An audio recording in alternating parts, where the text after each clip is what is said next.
ప్రజాశక్తి అనే ఒక పేపర్లో ఒక న్యూస్ ఆర్టికల్ రాశారండి. దీనిలో ఒక ఆర్డర్ కూడా పెట్టారు.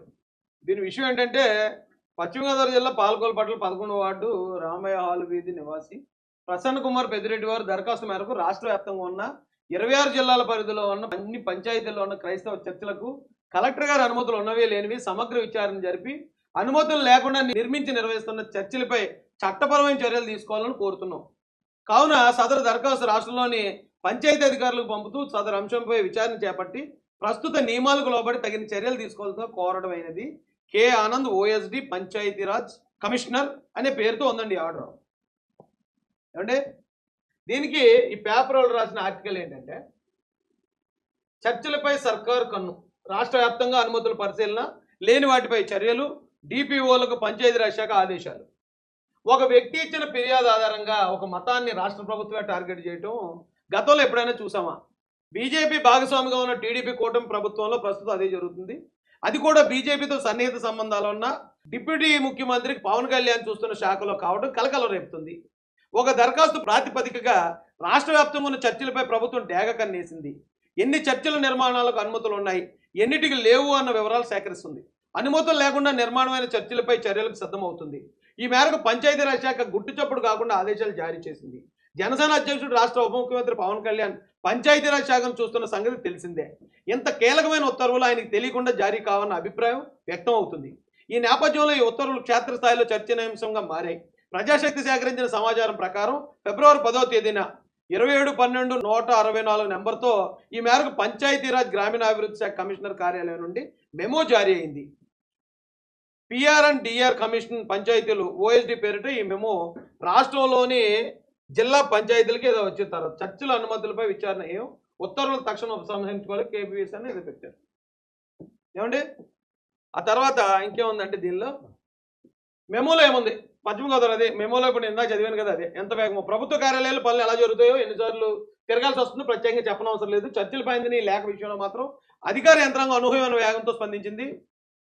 కదిలిన యంత్రాంగం అసలు పవన్ కళ్యాణ్ చూస్తున్నాను చూడండి. ఒకవేళ అయినా పవన్ కళ్యాణ్ గారికి వ్యతిరేకమైన పేపర్ అయి ఉండొచ్చు. ఇది సీఎం ప్రకటనకు భిన్నంగా 2024 డిసెంబర్ 23న విజయవాడలో నిర్వహించిన క్రిస్మస్ వేడుకల్లో ముఖ్యమంత్రి చంద్రబాబు రాష్ట్రంలో చర్చల నిర్మాణానికి పునరుద్ధరణకి ఆర్థిక సాయం అందిస్తామని ప్రకటించారు. ఇప్పుడు దానికి భిన్నంగా పరిణామాలు చోటు చేసుకోవడం, కొత్త చర్చల సంగతి ఎలా ఉన్నా ప్రస్తుతం ఉన్న వాటి మనుగడే కష్టంగా మారిందన్నట్టు రాశారండి. అయితే నేను ఏం చెప్తానంటే అండి, చర్చలకు అనుమతులకి చర్చ పెట్టాలంటే కలెక్టర్ గారు అనుమతి ఉండాలి అనే జీవో ఎవరిచ్చారో ఎప్పుడు ఇచ్చారో నాకు తెలియదు, కానీ ఆ జీవోయే రాజ్యాంగ విరుద్ధం. రాజ్యాంగ ఆర్టికల్ 25లో మత స్వేచ్ఛ ఉంది. ఎవరైనా ఏ మతానైనా ఆచరించవచ్చు, అవలంబించవచ్చు, పాటించవచ్చు, ప్రచారం చేయవచ్చు. స్వేచ్ఛ అంటే పరిమితులు లేనిదని అర్థం. స్వేచ్ఛ అంటే ఎవడు పర్మిషన్ అక్కర్లేదని అర్థం. దానికి పర్మిషన్ కలెక్టర్ ఇవ్వడం కాదు, రాజ్యాంగం ఇచ్చింది. కలెక్టర్ గారు గొప్ప, రాజ్యాంగం గొప్ప అంటే రాజ్యాంగమే సుప్రీం. రాజ్యాంగంలో ఆల్రెడీ పర్మిషన్ ఉంది. ఉన్నప్పుడు మళ్ళీ కలెక్టర్ గారు పర్మిషన్ తీసుకోవాలి, లేని చోట మేము ఇది చేస్తాం అంటమే తప్పు. First point. రెండోది, ఇందులో ఇంకో పాయింట్ ఉంది. ఒకవేళ ఎవరైనా గవర్నమెంట్ స్థలాల్లో నిర్మిస్తే, గవర్నమెంట్ స్థలంలో చర్చి నిర్మించేస్తున్నాడు, దానికి ఖచ్చితంగా పర్మిషన్ తీసుకోవాలి.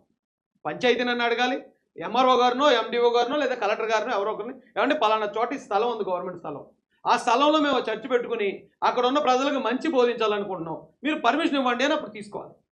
అలా తీసుకోకుండా ఎవరైనా గవర్నమెంట్ స్థలాన్ని ఆక్రమించారనుకోండి, ఓకే, వాళ్ళ మీద చట్టపరంగా లేకపోతే రాజ్యాంగబద్ధంగా ఏమి చర్యలు తీసుకోవాలో ఆ చర్యలు మీరు కమ్యూనికేట్ చేయొచ్చు, నోటీస్ ఇవ్వచ్చు. అయితే దానికి కావాల్సిన ఎంతైతే ఆస్తి వాల్యూ ఉందో ఆస్తి మీరు గవర్నమెంట్కి చెల్లించండి అనొచ్చు. దాన్ని కూడా రకరకాల కోల్చడం, దాన్ని క్లీన్ చేయడం, అది అసలు కరెక్టే కాదండి. దానికి కావాల్సిన చర్యలు అలా తీసుకోవాలి. అది కాకుండా ఎన్ని చర్చలు ఉన్నాయో ఇమీడియట్గా కలెక్టర్ అనుమతులు లేని మీరు ఎక్కడున్నారు చూడండి, ఎవడో ఒకడు ఖాళీగా ఉన్నాడు, వాడికి ఏం పని పోవట్లేదు, ఆడు వచ్చి లెటర్ పెట్టాడు. ఆ లెటర్ గురించి ఈ రోజున మొత్తం అధికార యంత్రాంగం అంతా కదలడం అంటే గవర్నమెంట్ ఆస్తిని దుర్వినియోగం చేయటమే. ఎందుకంటే అది ఎక్కడా లేదు. ఇప్పుడు నా సొంత స్థలం అండి, నేను బిల్డింగ్ కట్టుకున్నాను, నా చుట్టుపక్కల ఉన్న వాళ్ళు అందరూ ఆడికి వస్తారు, ప్రార్థన చేసుకుంటారు. ఒకవేళ మైక్ బయట పెట్టి ఎవరికైనా చుట్టుపక్కల వాళ్ళకి ఇబ్బంది కలిగించారనుకోండి, వారు కంప్లైంట్ ఇస్తే మైక్ తీయించచ్చు. మైక్ బయట పెట్టి పక్క వాళ్ళని డిస్టర్బ్ చేసే హక్కు ఎవరికి లేదు. కానీ తన సొంత స్థలంలో, సొంత బిల్డింగ్లో వాళ్ళ లోపల చుట్టుపక్కల వాళ్ళకి ఏ ఇబ్బంది లేకుండా వాళ్ళు అక్కడ పూజ చేసుకున్నా, నమాజ్ చేసుకున్నా, ప్రేయర్ చేసుకున్నా దాన్ని అడగడానికి ఎవరికి హక్కు లేదు. అది ఎవరికి సంబంధం లేదు. ప్రతి ఒక్కరి ఇంట్లోనూ తొంగి చూడటం అనే ఈ ఆలోచన ఏదైతే ఉందో దీన్ని ఒకవేళ ఎవరైనా చేస్తే దాన్ని ఇప్పుడే కట్టడి చేసుకోండి. ఎందుకంటే మతాల జోలికి వెళ్ళకపోవడమే మంచిది. ఎవరో ఒకటి కోసం మొత్తం మతాన్ని మొత్తం కదిపేద్దాం, మతాన్ని మొత్తం ఇది చేద్దాం అనే ఆలోచన మరి ఏ అధికారికి వచ్చిందో నాకు తెలియదు. కానీ ఆ ఎఫెక్ట్ కూటమి ప్రభుత్వం మీద పడుతుంది. ఈ రోజున చంద్రబాబు నాయుడు గారికి ఓటేసిన వాళ్ళు 2024లో కేవలం ఒక మతస్థులు లేరండి, అన్ని మతాల వాళ్ళు వేశారు. ముఖ్యంగా క్రిస్టియానిటీ అంటే జగన్మోహన్ రెడ్డి గారికి అంటగడతా ఉంటారు. కానీ అదే క్రిస్టియన్స్లో జగన్మోహన్ రెడ్డిని వ్యతిరేకించిన వాళ్ళు ఎంతోమంది ఉన్నారు. జగన్మోహన్ రెడ్డి గారి విధానాలు నచ్చక తెలుగుదేశం పార్టీకి ఓటేసిన వాళ్ళు ఎంతోమంది ఉన్నారు. పార్టీకి ఓటేసినప్పుడు ఒక మతాన్ని కంప్లీట్గా ఒక పార్టీకి అంటగట్టడం, వాళ్ళని ప్రతిపక్ష పార్టీగా చూసి వాళ్ళ మీద ఏదైనా ఇబ్బంది పెట్టే చర్యలు తీసుకోవడం అనేది ఒకవేళ ఎవరికైనా ఆలోచన ఉంటే కనుక అది కరెక్ట్ కాదు.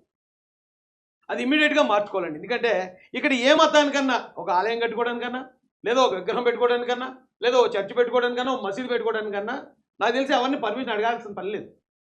ఇక్కడ హిందువులుగా ఉన్నా, క్రిస్టియన్స్గా ఉన్నా, ముస్లింలుగా ఉన్నా అందరూ భారతీయులు. ఫస్ట్ మనం ఎక్కడ బ్రిటిష్ నుంచి వచ్చిన క్రిస్టియన్స్ ఎవరు లేరు ఇక్కడ, లేదా పాకిస్తాన్ నుంచో లేకపోతే గల్ఫ్ నుంచి వచ్చిన ముస్లిమ్స్ ఎవరు లేరు ఇక్కడ. అందరూ ఇండియన్సే. ఒకవేళ ఆయనకి ఈ పేరుతో ఈ దేవుడిని ఆరాధించడం ఒక నచ్చకపోతే మరో పేరుతో మరో దేవుడిని ఆరాధించుకుంటాడు, మరో పూజ చేసుకుంటాడు, మరో ప్రేయర్ చేసుకుంటాడు, మరో నమాజ్ చేసుకుంటాడు. వీటి జోలికి వెళ్ళడం అనేది కరెక్ట్ కాదు. ఎందుకంటే మొన్నే సుప్రీంకోర్టు కూడా చెప్పిందట, మీకు అంత దురదగా ఉంటే ఇంటికో చర్చ్ పెట్టుకోండి, ఇంటికో మసీదు పెట్టుకోండి, ఇంటికో ఆలయం కట్టుకోండి, మీరు ఏమనుంటే ఇంట్లోనే చావండి, కానీ బయటకు వచ్చి మతాల గొడవలు పెట్టకండి అని చెప్పి గౌరవ సుప్రీంకోర్టు చెప్పారు. చెప్పినప్పుడు మనం ఇలాంటివి చేయడం కరెక్ట్ కాదండి. ఒక మతాలని, మత విశ్వాసాలని టార్గెట్ చేస్తూ మనకున్న ఏదో కొంచెం డిఫరెంట్ ఇంటెన్షన్తో ముందుకెళ్ళడం అనేది అస్సలు కరెక్ట్ కాదు. దానివల్ల చాలా ఇబ్బందులు ఎదురైపోతాయి. ఎందుకంటే రాజ్యాంగం ఇచ్చిన హక్కును వదులుకోవడానికి ఎవడో సిద్ధంగా ఉండడు. ఇవాళ మనకు అధికారం వచ్చింది కాబట్టి జీవో ఇష్యూ చేయడం చాలా చిన్న పని. కానీ ఆ జీవో రాజ్యాంగానికి అనుకూలంగా ఉండాలండి, రాజ్యాంగానికి వ్యతిరేకంగా ఉండకూడదు. ఇది జీవో కూడా కాదు, ఏదో మెమో ఇచ్చారట. ఆ మెమో అసలు జీవోయే రాజ్యాంగానికి అనుకూలంగా అయితే కొట్టిపారేస్తారు. ఇక మెమోకి ఏమంత క్రెడిబిలిటీ ఉంటుంది? ఆ మెమో ఇచ్చి అలాంటివి చేయడం, ఒకవేళ అది నిజమైతే ఇమీడియట్గా దాని మీద ఈ చర్యలన్నీ తక్షణం నిలుపు చేయడం మంచిదండి. ఒక నిజం కాకపోతే ఏదైనా ఆయన వైసీపీకి అనుకూలమైన పేపర్ మనల్ని విమర్శించడానికి రాస్తే కనుక ఓకే, దాన్ని పట్టించుకోక్కర్లేదు, వదిలేయచ్చు.